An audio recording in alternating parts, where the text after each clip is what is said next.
ओम श्री साई राम। उपनिषद वाहिनी छठा संबोधन।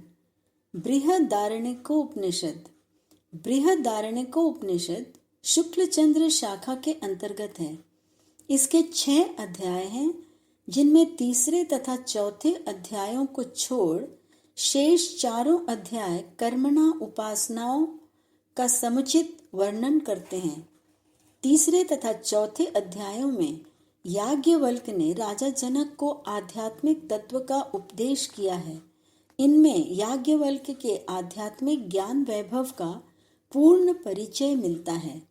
यह ज्ञान पिपासुओं के लिए उत्तम तारक सिद्ध होता है। अतः ये दोनों अध्याय याज्ञवल्क्य कांड के नाम से प्रख्यात हुए हैं। यह उपनिषद देशोपनिषदों में अंतिम उपनिषद है। परिणाम में वृहत बड़ा होने के कारण इस उपनिषद को वृहत अरण्य वन में पढ़े जाने के कारण अरण्यक तथा ब्रह्म ज्ञानोपदेश प्रधान होने के कारण उपनिषद कहा गया है। इस प्रकार ये तीनों नाम मिलकर बृहदारण्यकोपनिषद नाम पड़ा है। विद्वानों ने जिन्होंने इसके प्रथम 2 अध्यायों को मधुर कांड, बीच के 2 अध्यायों को मुनि कांड तथा अंतिम 2 अध्यायों को खिल कांड नाम दिए हैं। खिल शब्द का अर्थ होता है अनुबंध, परिशिष्ट। पहले कांड में आधारभूत सिद्धांतों या तत्वों का यथारूप प्रदर्शित किया गया है। दूसरे कांड में अनुभव के द्वारा इन्हीं तत्वों का समर्थन किया गया है तथा तीसरे कांड में उनकी उपासना का विधान बताया गया है। पहला कांड ज्ञानोपदेश प्रधान है, जिसमें कर्मोपासना का समुच्चय रूप से उपदेश दिया गया है, जो ब्रह्म ज्ञान प्राप्ति के लिए आवश्यक है। ब्रह्म ज्ञान के जिज्ञासुओं के लिए 4 साधनाएं बताई गई हैं। उनके नाम पद, बीज, संख्या तथा रेखा हैं। इनमें पद के अंतर्गत वेद तथा उसके अर्थ बोध करने वाली स्मृतियों तथा बीज के अंतर्गत सीधे गुरुमुख में समझाए गए वेद मंत्रों का समुदाय है। संख्या 2 प्रकार की होती है, वैदिक तथा लौकिक। वैदिक संख्या का अर्थ है मंत्रों की गिनती जो सत्व के सन्निहित साधन होती है।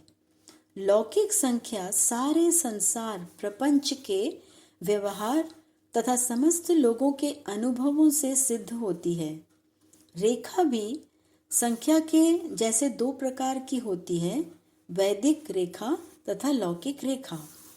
वैदिक रेखा वेद में वर्णित उपासना का अंग है तथा लौकिक रेखा विश्व से संबंधित गणित का वर्णन करती है।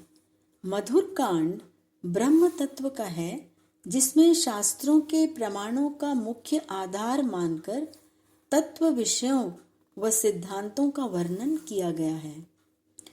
अश्वमेघ यज्ञ के अश्व का वर्णन यज्ञ आदि के देवता प्रजापति के स्वरूप में किया गया है, क्योंकि उसमें यदि प्रजापति के गुणों का अध्यारोपण करके उपासना करें तो अश्वमेघ यज्ञ का फल प्राप्त हो जाता है। इसी कारण इस अध्याय का नाम अश्व ब्राह्मण भी पड़ा है। अश्वमेघ यज्ञ वाली अग्नि का प्रजापति के रूप में उपासना करने की रीति का भी वर्णन किया गया है। प्रजापति ही प्रथम पुरुष हैं, उससे ही नाम रूपात्मक जगत अभिव्यक्त हुआ है, इसलिए उसे अग्नि ब्राह्मण भी कहा जाता है। अविद्या से विकृत यह जगत नाम रूपात्मक तथा अनात्मभूत है, अतः वैराग्य का कारण होता है। संसार में आसक्त चित्त का चिंतन या मनन नहीं कर पाता। समस्त शब्द नामात्मक हैं, उनके लिए वाक कारण है। समस्त रूपों का चक्षु कारण है। समस्त कर्मों का शरीर कारण है। शरीर, वाक आदि इंद्रियों के रूप हैं। इस संसार से विमुख होने पर ही आत्मचिंतन साध्य हो सकता है।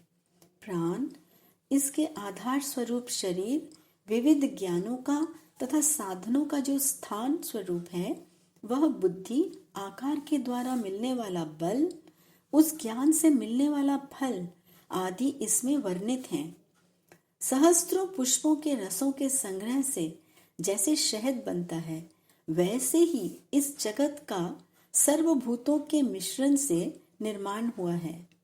यह जल, वायु, पृथ्वी आदि पंचभूतात्मक जगत धर्म, सत्य, मनुष्य, प्राणी तथा विराट पुरुष, ये सब के सब ब्रह्म के कार्य से बने हैं। ब्रह्म ही अमृत है। यह ब्रह्म ज्ञान सर्वात्म भाव का हेतु है। विदेह राज्य के राजा जनक ने बहु दक्षिणा वाले यज्ञ का आयोजन किया। उस यज्ञ के लिए कुरु, पांचाल आदि अनेक ब्रह्मविद पधारे थे। राजा जनक सहस्त्र गायों को, जिनके खुर व सींग स्वर्ण मंडित थे और सोने की जंजीरें पहनी थी, लाए और उन्होंने घोषणा की कि जो मुझे ब्रह्म ज्ञान का उपदेश करेगा वह इन सहस्त्र गायों को ले जा सकता है। परंतु वहां उपस्थित ब्रह्मवेत्ताओं में किसी को उन गायों को ले जाने का साहस न था। यद्यपि वे अपनी अपनी विद्याओं में पारंगत व अग्रगण्य थे। याज्ञवल्क्य ने अपने शिष्यों को आदेश दिया कि इन गायों को हाँक कर आश्रम में ले जाओ। अब वहां उपस्थित ब्राह्मण कुपित हो याज्ञवल्क्य के ज्ञान और अनुभव की परीक्षा लेने को उद्यत हो गए। सर्वप्रथम जनक के पुरोहित अश्वलय ने आगे बढ़कर प्रश्न किया। यह प्रश्न कर्मोपासना समुच्चय वाले प्राणात्मा की प्राप्ति के विधान से संबंधित था। इस प्रश्न का याज्ञवल्क्य ने जो उत्तर दिया, उससे प्राणों से आवेष्टित ज्ञान प्राप्ति के साधनों का दिग्दर्शन होता है। यज्ञ की साधना के निमित्त ऋत्विक का वाक अग्नि स्वरूप होता है, काल वायु स्वरूप होता है तथा यजमान के मन के इंद्र के रूप में भावना कल्पना कर लेने पर मृत्यु से बचना संभव हो जाता है। इस प्रकार यज्ञ योग और उपासनाओं का वर्णन किया गया है। तदुपरांत ऋषि भुज्यु ने पूछा, पाप पुण्य का बोध करने वाली इंद्रियों के वशवर्ती हो संसार में विचरने वाला पुरुष क्या एक ही है अथवा ऐसा कोई पुरुष नहीं है? यदि कोई ऐसा है तो उसके क्या क्या लक्षण हैं? इस पर याज्ञवल्क्य ने समझाया, तुम्हारी अपनी यह आत्मा ही वह आत्मा है जिसके संबंध में तुम प्रश्न कर रहे हो। ये तो करतल आमलकवत प्रत्यक्ष जानी जाती है। जैसे किसी चेतना शक्ति की सहायता के बिना केवल काष्ठ यंत्र स्वयं संचालित नहीं हो सकता, वैसे ही यह शरीर यंत्र विज्ञानमयी आत्मा से अधिष्ठित हुए बिना प्राण आदि क्रियाओं का आचरण नहीं हो सकता। हाथ पैर आदि का संचालन नहीं किया जा सकता। विज्ञानमय आत्मा के संकल्प के फल स्वरूप ही प्राण आदि ही अपने अपने कार्य कर पाते हैं। शरीर से किए जाने वाली दृश्य क्रिया का दृष्टा वही है, श्रवण क्रिया का श्रोता भी वही है, मन क्रिया का मनन करता भी वही है। शरीर के कार्य जैसे दर्शन, श्रवण, मनन आदि क्रियाएं नश्वर हैं। उनका कारण दृष्टा व श्रोत है। वह कारण चेतनात्मक है। वह मन के संयोग से इंद्रियों के द्वारा तत्त विषयों को जब ग्रहण करता है तब इंद्रियां क्रियाशील बनती हैं। वह चेतना ही आत्मा है जो इंद्रियों के लिए गोचर नहीं है। यह स्थूल तथा सूक्ष्म शरीर से भिन्न है। अपने अनुभव से ही यह जान लिया जा सकता है कि आत्मा क्या है, वो कैसा है इत्यादि। सभी प्राणियों में वह समान रूप से स्थित है। सर्व संन्यास के द्वारा ही उस आत्मा को पाया जा सकता है। पुत्र, वित्त तथा दारा की ऐषणाओं, इच्छाओं का परित्याग इसके लिए अनिवार्य है। अतः सर्वप्रथम इन ऐषणात्रयी का त्याग करना चाहिए। ऐषणात्रय यानी तीनों प्रकार की इच्छाएं एक ही जाति की हैं। कर्म न तो स्वयमेव हो पाते हैं न उपासना से ही, बल्कि काम इच्छा के निमित्त हो पाते हैं। कर्म साधना की इच्छा आवश्यक फल की इच्छा से ही होती है। ये सब संन्यास के विरुद्ध है। अतः जो साधक कर्म फल की इच्छाओं को त्याग नहीं पाता, उसे संन्यास प्राप्त नहीं हो पाता। अतः आत्मज्ञान आवश्यक है। जैसे प्रकाश तथा अंधकार परस्पर एक दूसरे के विरुद्ध हैं, अर्थात एक ही समय तथा एक ही स्थान पर दोनों नहीं रह सकते, वैसे ही कर्माचरण तथा आत्मज्ञान एक साथ नहीं हो पाते। सर्व कर्मों का परित्याग ही संन्यास है। भिक्षाटन भी कर्म ही है तथा संन्यास के विरुद्ध है। प्राचीन काल के ब्राह्मण ये जानते थे, अतः वे ऐष्णात्रय का परित्याग कर पूर्ण निवृत्ति मार्ग के द्वारा आत्म साक्षात्कार कर सके। आत्मा को समझकर उसका साक्षात्कार करना ही पांडित्य है, यही बल है। जो साधक अनात्म ज्ञान से संबंधित समस्त विषयों का परित्याग कर देता है, वही ब्राह्मण है। ब्राह्मण के अतिरिक्त अन्य समस्त उपाधियां गौण हैं। अब गार्गी की बारी आई। ब्राह्मणों में वर्णित सर्व अंतर्यामी तत्व का वर्णन इस उपनिषद में किया गया है। जल के संयोग से ही पृथ्वी निवास योग्य हो सकी है। पृथ्वी से संबंधित सकल धातु, स्वर्ण आदि जल से ही पिंडी भाव में निवास के योग्य बने हैं। ऐसा नहीं होता तो बोए गए बीज जहाँ के तहाँ ही नष्ट हो जाते। यह अनुभव सिद्ध है। यह कार्य स्वरूप है, अतः सूक्ष्मतर जल सकारण ही व्याप्त है। यूं विचार कर गार्गी ने याज्ञवल्क्य से प्रश्न किया कि पृथ्वी किस आधार पर स्थित है। पृथ्वी, जल, आकाश, सूर्य, चंद्र, देव, इंद्र, प्रजापति, ब्रह्मलोक आदि क्रमशः पूर्वापूर्व भूत उत्तरोत्तर भूतों से परमात्म तत्व से इस प्रकार व्याप्त है जैसे वस्त्र में सूत्र। इस तरह यह प्रश्नोत्तर के रूप में समझाया गया है। सामान्यतया यह मानव के कल्पनातीत है। ब्रह्मलोक के विषय का ज्ञान कल्पना के द्वारा नहीं हो पाता, केवल शास्त्रों के द्वारा ही जाना जा सकता है। गार्गी ने जो युक्ति पूर्वक प्रश्न किया, याज्ञवल्क्य ने उसका खंडन करते हुए कहा कि बुद्धि द्वारा उनका उत्तर नहीं दिया जा सकता है। यह गुरु के उपदेश द्वारा ही जाना जाता है। यह प्रश्न ब्रह्मलोक के संबंध में है। पृथ्वी वायु के द्वारा व्याप्त तथा सशासित है। मानव में 5 कर्मेंद्रियां, ज्ञानेंद्रियां, 5 प्राण, मन तथा बुद्धि, ये 17 एक साथ मिले होते हैं और पूर्व कर्म वासनाओं से संबंधित समष्टि तथा व्याप्ति स्वरूप हैं। पृथ्वी से विकृत लिंग शरीर वायु में जुड़े होते हैं। हार की मुक्ताएं सूत्र में जुड़ी होती हैं। वायु जब शरीर से निकल जाता है, तब सारे अंग मरूद गुण अलग अलग हो जाते हैं। तब शरीर की प्रेत संज्ञा हो जाती है। आध्यात्मिक दृष्टिकोण में सारे संसार प्रपंच में जो व्याप्त है, उसे अंतर्यामी कहा जाता है, जिसको कुछ भी जानने की आवश्यकता नहीं है, जिसके निमित्त ये शरीर बना है तथा जो अविनाशी है, भीतर रहकर उसे नियंत्रित रखता है, वही अंतर्यामी है, वह मरण रहित है, वही आत्मा है। सभासदों की अनुमति लिए बिना ही सभा में जैसे मन चाहा वैसे बोलना या शास्त्रार्थ करना नियम तथा शिष्टाचार के विरुद्ध माना जाता है। अतः सभासदों की अनुमति लेकर गार्गी ने अपना दूसरा प्रश्न किया।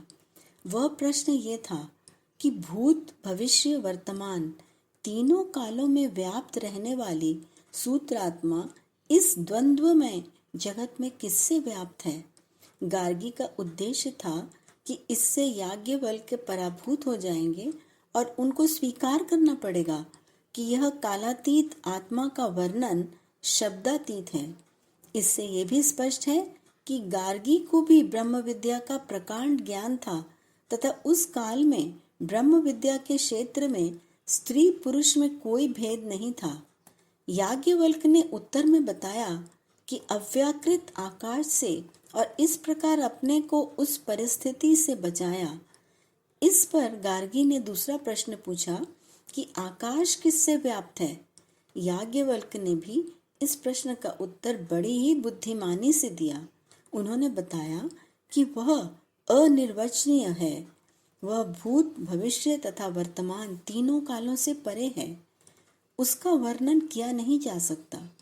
यदि यह अनिर्वचनीय कौन है आदि का वर्णन कर दिया होता तो याज्ञवल्क्य को अपनी हार मानकर वहां से भाग जाना पड़ता। इसी विचार से ही गार्गी ने वह दूसरा प्रश्न पूछा था। इससे ज्ञात होता है कि गार्गी भी ब्रह्मज्ञ के पद की आकांक्षा रखती थी। उत्तर में यह बताकर कि ब्रह्मविद यही घोषणा करते हैं कि अविकृत आकाश में जैसे अक्षर परब्रह्म व्याप्त है, इस प्रकार याज्ञवल्क्य गार्गी से उत्पन्न की गई विषम परिस्थिति में बाल बाल बच गए। पश्चात याज्ञवल्क्य ने अक्षर के स्वरूप का वर्णन इस तरह किया। स्थूल, सूक्ष्म, नाप, परिणाम, वर्ण, गंध इत्यादि द्रव्य धर्म उस अक्षर के नहीं हैं, अतः वह द्रव्य से भिन्न है। इसे समझाने वाला कोई प्रमाण नहीं है। समस्त काल उसी की आज्ञा पर प्रवर्तित होते हैं। अब इसका अधिक विस्तार करने की क्या आवश्यकता है। सूर्य, चंद्र आदि तथा पंचभूत उसी की आज्ञा के अनुसार ही संचालित होते हैं, यानी अपने अपने कार्य करते हैं। यह सुनकर गार्गी ने वहां उपस्थित ब्रह्मविदों से कहा कि सब लोग याज्ञवल्क्य को प्रणाम करिए, वो सबसे श्रेष्ठ हैं। तदंतर वो मौन हो गई। सूर्य कांति के समान आत्म प्रकाश सहज है। ये बताया जाता है कि आत्मा या आत्म प्रकाश का दर्शन मैंने किया है, परंतु वास्तव में आत्मा दीख नहीं पड़ती, क्योंकि आत्मा अद्वितीय है, जिसका दृष्टा और कोई नहीं होता। आत्मा ज्योति मात्र है। उसके दर्शन आदि विभिन्न नाम केवल व्यवहार में आते हैं। वास्तव में उसके ये दर्शन आदि रूप मिथ्या हैं।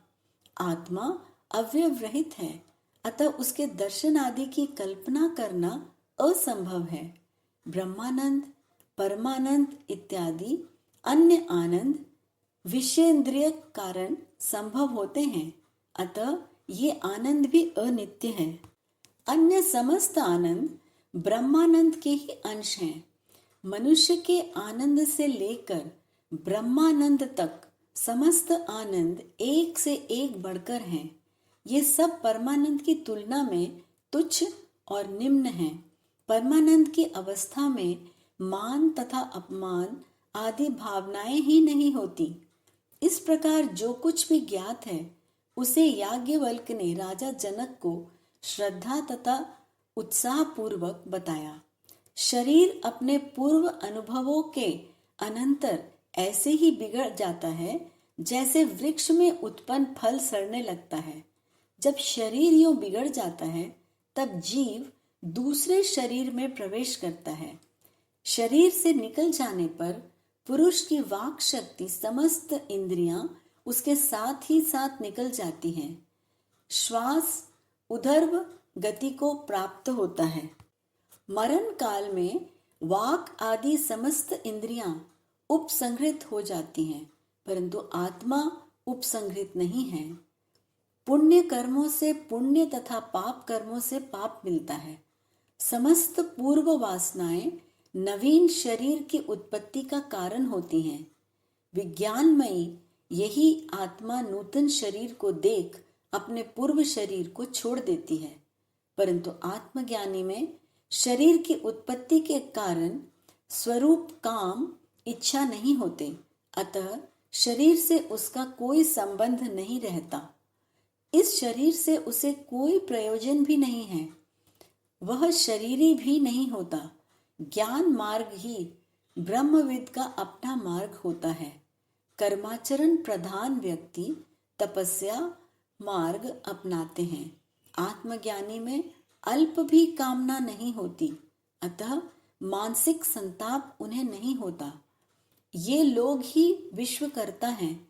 ब्रह्म का साक्षात्कार प्राप्त ज्ञानी को अपनी रक्षा के निमित्त या किसी भी अन्य कारण के कुछ करने की आवश्यकता ही नहीं होती। शास्त्रों के तर्क के द्वारा समझे गए आत्मज्ञान तथा उनकी साधना संन्यास के अनुभव से संप्राप्त ज्ञान, जिसे याज्ञवल्क्य ने अपनी भार्या मैत्रेयी को उपदेश किया, वो बहुत ही मुख्य है।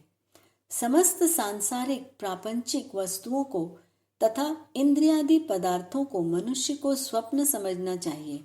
उनकी कामना इच्छा करने से कोई प्रयोजन नहीं है।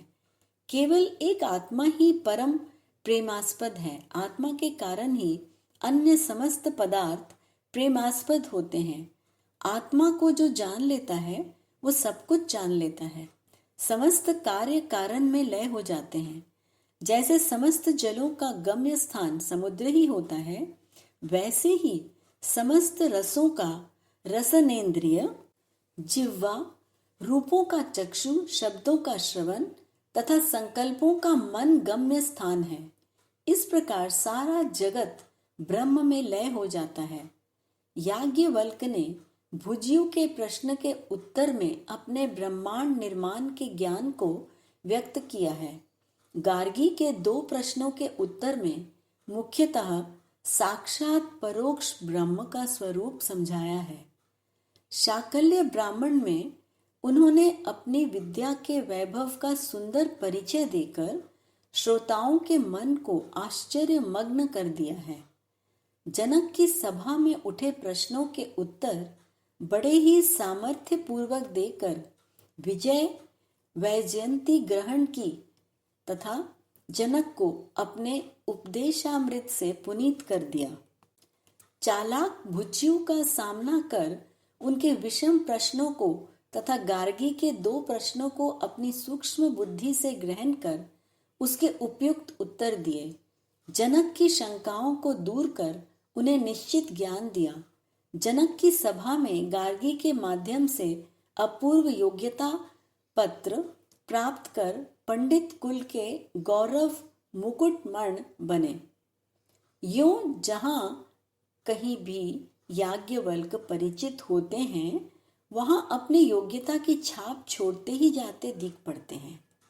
अन्य कोई भी उनकी योग्यता की समानता करने वाला उस समय नहीं रहा।